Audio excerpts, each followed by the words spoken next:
Hey y'all, what's up? Welcome back. It's been a while, but I figured with the start of the race season, I know that there has been at least one race, but really for me, the first race of the season is Jacksonville in a couple weeks.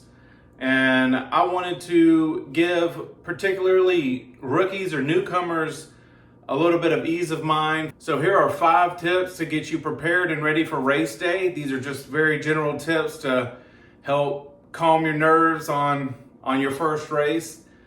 Stay tuned at the end for a couple bonus tips that not even a lot of veterans do. So to jump right into it, the first tip is going to be to research your venue, and that's going to include anything from terrain. You want to look up the weather forecast for that area for the time that you'll be there for obvious reasons. With Jacksonville coming up, I've been there one year where it was absolutely freezing cold, and then the next year it was beautiful and sunny. So you want to check out the forecast for sure, and that way you can pack, accordingly.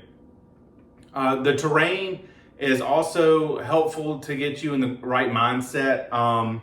A place like Jacksonville or in Fayetteville, North Carolina is going to be relatively flat. Granted, there will be spots where they either man-make pretty steep hills or they'll find a couple steep hills. But if you go to a Killington or West Virginia where the terrain is just naturally mountainous, you can go ahead and expect to encounter that kind of terrain on your race.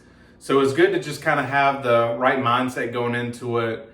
I have found that to be the most confident is to kind of be the most familiar with the course and get rid of any kind of surprise. So the more prepared I am, the more confident I am personally. So definitely research the venue of wherever you're going to be, and that also where it is in relation to wherever you'll be staying in the area, because you definitely want to time out your morning to where you're not rushed, because that's definitely a big thing. You don't want to be rushed, which kind of leads me into tip number 2. Tip number 2 is going to be to take a picture of your license and a picture of the barcode of your ticket that they send you. So they'll email you your ticket. So after you buy your ticket, they'll email you the barcode that they'll scan at the race. And you want to take a picture of that, because a lot of times when you go to these races, the reception is kind of shoddy. So it may take a while to pull up your email, or it may not work at all. So it's good to just go ahead and have a screenshot of your barcode. It's a little QR code, and have that prepared for whenever you get up to the registration tent. And then you can also take a picture of your license if you don't feel comfortable bringing your license into the venue area. And then that also helps with your time. You're not up there at the registration tent fumbling around. You're ready to go, and it helps you prepare for your race. Now, tip number 3 is going to have to do with the preparation for the actual race itself. And the week beforehand, you want to get your hydration on point. I personally drink a gallon of water a day anyway, but if you're not that habitual with your water intake on a race week, you definitely want to increase your hydration, simply because you're going to be exerting yourself maybe more than what your body is used to. You're going to be sweating more, and you definitely don't want to get out there and cramp up in the middle of the race or encounter any kind of dehydration symptoms or anything like that. And depending on where you're going to be, like I said, Jacksonville could be freezing cold one time, but on the flip side of that, it could be incredibly hot, and you could be sweating more than usual in a hot climate, or if you're going to a summer race or something like that.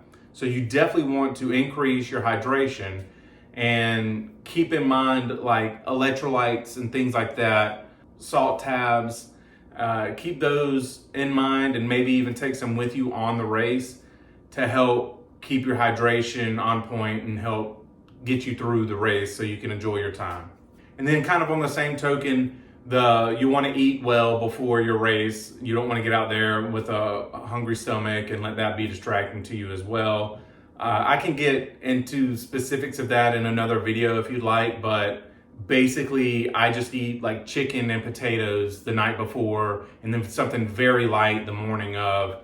And also, depending on the distance race that I'm doing that weekend. So I can get into that in another video. If you'd like to see that, please just leave a comment and I'll jump into that if there's enough interest. Tip number 4 is going to be what to wear. The number one thing that I can tell you is do not wear cotton. When you get out there, you'll see people wearing anything from just like a sports bra and shorts, or men in just shorts, or people in full-on outfits depending on the weather. They could be in jackets, multiple layers if it's cold. But the number one rule is definitely do not wear cotton. You're going to get wet, you're going to get muddy, and cotton just absorbs all of that. And so you're gonna weigh more, it's gonna be uncomfortable. So you definitely don't wanna wear cotton. So what do you wear? You wanna wear anything that's like dry fit, moisture wicking, water repellent, or anything like that to prevent that kind of absorption and kind of help keep your body cool as well. I go out there in just shorts, sometimes with a shirt, obviously depending on the weather and the temperature. It also kind of goes back to whatever you're most comfortable with. If you don't want to be out there showing a lot of skin, just dress accordingly. But the main thing is to wear something athletic, something moisture wicking, like I said.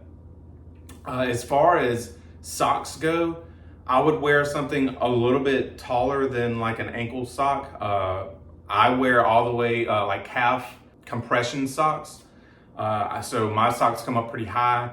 The reason for that is when you're running through the mud and through some of the trails, you don't want to get sand and rocks in between like your foot and the sock, because that'll cause blisters and cause intense pain if not taken care of straight away. So just keep that in mind whenever you're deciding what socks to wear. As far as shoes go, if you think this is your one and done race, you just want to do it for the experience, just to say you've done one, then feel free to wear just a regular old pair of shoes that you don't really mind throwing away if you have to. But if you think this may be a thing you're getting into, thing you're interested in, I would definitely invest in a pair of trail shoes. There are several brands out there. I know Spartan has their own trail shoe that they like to sell. Altra, A-L-T-R-A, is a great brand. That's what I like to wear. Solomon have their own trail shoes. So definitely research into some shoes. And what I can say personally is that it makes a huge difference between a regular running, road running shoe or a trail shoe. There's a lot of slippage, a lot of assistance on obstacles with the correct shoe. It helps with grip and all kinds of things. So like I said, if this is going to be something that you think you're going to be interested in, it'll be worth investing in a decent pair of shoes. As far as having to throw shoes away, I personally haven't had to. My shoes have rinsed out pretty well. The times that I've had to throw my shoes away, it was from the intense wear and tear on it. I believe the last pair of shoes that I wore had 2 years worth of races in them, and they were just coming apart, and that's why I threw them away. But for the most part, you're able to rinse the mud out, clean them pretty well. You could do like some kind of bleach or OxyClean or something like that after a race if you feel so inclined. But I basically just hose them off, wipe them down real good, and let them dry out, and they're ready to go for the next race. So just keep that in mind on your shoes. If you don't feel like dealing with that or feel like they're too far gone, there are places at the Spartans, or at least there used to be, where you could donate your shoes, and I assume that they'll clean them and they'll give them to whatever organization that they supply the shoes to.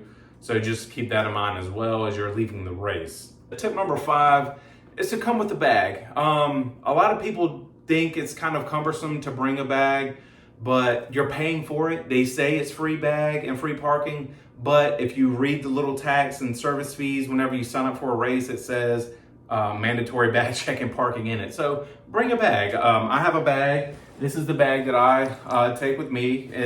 It'll have my spare clothes in it or whatever personal items I have in it. And I will say the volunteers that are usually at the bag check tent are typically pretty good at making sure nobody is taking a bag that's not them, that's not theirs.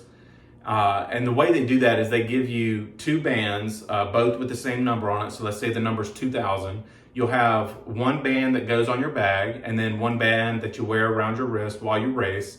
And then at the end, you'll go up, pick your bag, and then as you're going on your way out, there's somebody there that's pretty adamant on stopping people and making sure the numbers match up so you're not grabbing the wrong bag. So that'll help you kind of come prepared with your spare clothes if you like. There are shower stations that you're able to rinse off afterwards. So you can bring that stuff in and not have to worry about going back to your car. Sometimes parking can be pretty far away from the festival area, so you don't have to worry about going to your car, changing, and then coming back or anything like that. Because you're going to want to hang out after the race. There's going to be a ton of people there. The festival area is typically, pretty chill. There's vendors all over the place, and they got music playing. So it's a pretty cool little place to chill out and try to meet new people with similar mindsets and similar goals. So I definitely encourage you to stick around, and having your bag right there will help you do so. Now, these next couple of little bonus tips, I guess, is things that I've done over the years that I've kind of learned to really enhance my experience, I guess. One of the things that I don't really see too many people doing, but I thought was a great idea, was the morning of your race, get an empty milk gallon jug and fill it up with piping hot water, as hot as you can get for that morning. And then you can take that with you, leave that in your car if you'd like. I know I just said you don't want to go back to your car, but if you do, you can leave that in your car. And then that way, by the time you're done racing and it's time to go, you'll have, by then it'll be probably lukewarm, but still not freezing cold water to kind of help rinse yourself off at the car if it's too cold to use the shower stations and things like that. Also, you can put it in a cooler. So a cooler is there to keep things cool, but it's also there to keep things warm. So if you have enough room in your travel, you can leave it in there, and it actually keeps the water hot longer. So that's one little hidden tip that I see. And then kind of on the same token, I've seen people bring their personal tents, I guess. They kind of look like hunting blinds, the one that we use down in the South, but it's just like a personal tent that I know a lot of females especially like to use to get in there, and then that way they don't have to worry about, holding up a towel or anybody seeing them change or anything like that. And that folds up pretty well, doesn't take up too much room. And then the last tip that I do see people doing more and more often is to bring a 5-gallon bucket if you can. This is mine. And the reason that I initially saw it, the ultra runners would bring them for their transition area, and so it would have their food, change of clothes, and all that good stuff for their transition area. Well, I thought it'd be great to have it regardless because it'll keep your stuff dry. Also, the main reason I use it is to put my dirty clothes in. So if I'm going to, say, Jacksonville for the entire weekend and I race Saturday, I can put my dirty clothes in there, put the top on, and then that way it's not really stinking up the whole hotel room or my car or anything like that. However, don't forget to take your clothes out whenever you get home and rinse it out, because it will definitely mold and smell even worse if you leave it in there. So you definitely want to take the stuff out, but it's a good way to transport all your dirty clothes without, getting your nice bag dirty or having to worry about, unpleasant odors. But yeah, those are the top 5 tips that I can think of to help get you more prepared and get you more excited about race day. Like I always say, the main thing is to go out there and have a good time. If you're going out there by yourself, do not worry. There'll be tons of people out there that'll help you along the way. Almost everybody that I've ever spoken to on the trail is happy to be there and very friendly. So if you're going by yourself, don't worry, you'll make a new friend. If you're taking friends with you, go out there, help each other out, and have a blast. If you guys want a more detailed race preparation as far as how to prepare for a specific sprint, super, beast, just leave a comment down below. Like I said before, if there's enough interest, I'll gladly make a video on that. But I hope this video was helpful. If it was, please like, share, subscribe, do all that good stuff. It really helps out with the algorithm. And remember that major changes start with minor steps, and we'll see you out there on the race. That's good.